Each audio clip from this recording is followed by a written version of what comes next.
શું ઘટના બની છે ને તપાસ? આજરોજ બી ડિવિઝન પોલીસ સ્ટેશન વિસ્તારમાં એક કવાવરું જગ્યા છે ખેતરની બાજુમાં. ત્યાં અંદરનો રસ્તો છે. ત્યાં એક સ્નેહાબેન હિતેશભાઈ અસોડિયા 33 વર્ષની ઉંમરના બેન છે. એમને રાત્રિ દરમિયાન કોઈપણ સમયે હત્યા કરીને માથાના ભાગે, મોઢાના ભાગે તીક્ષ્ણ હથિયારથી હત્યા કરીને એમનું મૃત્યુ નિપજાવેલ છે અજાણ્યા ઇસમે. એ બાબતની ફરિયાદ લેવાની ચાલુ છે. ઇન્ક્વેસ્ટ પંચનામું તેમજ આગળની કાર્યવાહી ચાલુ છે. સાહેબ, કોઈ ઘરનું જે કકળાશ હોવાની વાત છે કે કોઈ પ્રાથમિક અંદાજે? ના, હાલમાં કોઈ કારણ ખબર નથી પડ્યું, પણ એની તપાસ ઊંડાણપૂર્વક થશે. એ રાત્રે 7:30-8 વાગ્યાના સુમારે નીકળેલા અને ત્યારબાદ સવારે ઘરે નહોતા આવ્યા અને પછી આજે સવારે માહિતી મળી છે, લાશ મળી છે.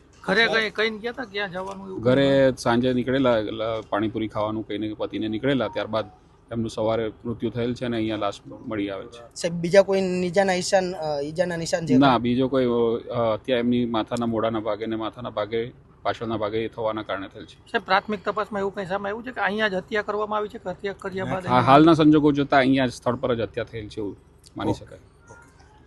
શું નામ તમારું? હિતેશ. આ જે મૃતક છે આ તમને શું છે? મારા પત્ની છે.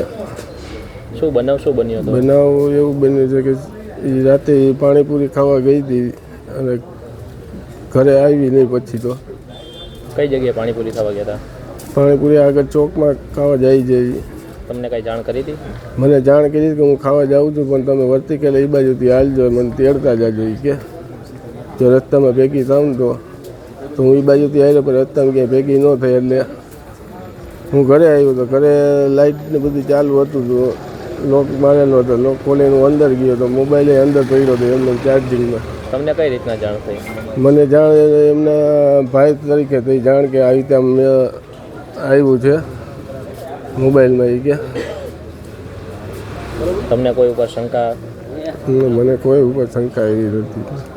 તમારી શું માંગ છે? માંગ એ છે કે આજ મારી ઘરવાળી આવી હતી, કાલ બીજાની ઘરવાળી થાય. રસ્તો એવો ખરાબ છે, કાલ સવારે બીજા કોઈ એવી રીતે બની શકે. તમારે ક્યારે ઘરમાં ઝઘડો થતો એવું કઈ? નાના મોટા ઝઘડા બધા અમારે થતા, પણ આવું તો કોઈથી સપનામાં નથી વિચારેલું. પાણીપુરી ખાવા ગયા પછી ત્યાંથી ગુમ થઈ ગયા એવું? હા, પાણીપુરી ખાવા ગયા એ બાજુથી જ હું આવેલો તો, પછી એ મને ભેગી ક્યાંય થઈ નથી.